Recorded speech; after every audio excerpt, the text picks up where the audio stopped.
Hey folks, Mr. Dell here. We are looking at a problem that is giving us some things we've got to do to a function, calculating the output differently than just normally. So we're going to interpret that.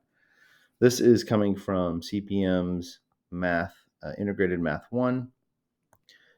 This is section 3.2.1 and number 3-82. So it says, interpret each of the following effects on a function f of x. So my function is f of x.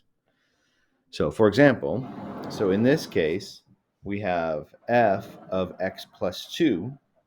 So what that indicates is it says it calculate the output for the input that is 2 greater than x, right? So the output that we're going to look for is for the input that is 2 greater than x, right? So we can say there's plus 2. So whatever x is, 2 more than that, that's now the input. And we're going to calculate that input for our output, right? So if I look at this, I have a minus 4, right? So it's this f of c minus 4. So what I'm going to write is I'm going to say we're going to calculate the output, for the input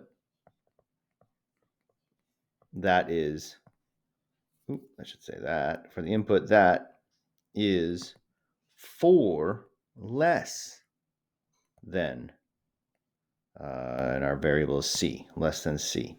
So now we're calculating that output. So our output that we're going to look for is the one that has the input that is 4 less than c. Okay.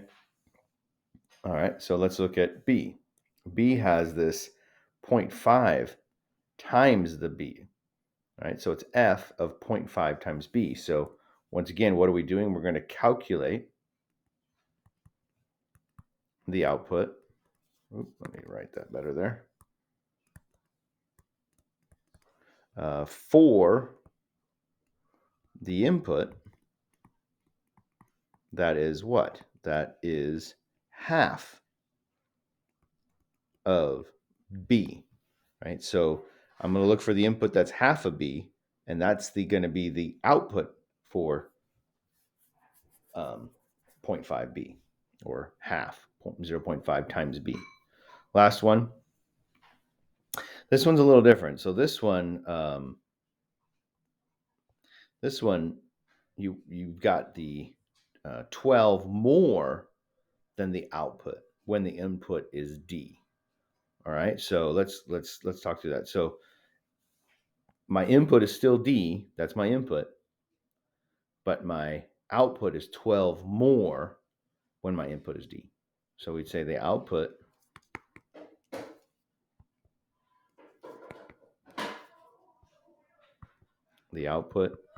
is 12 more when the input is d. So when that input is d, we're going to go 12 more for the output. All right, that's what that's saying. Okay, there we go.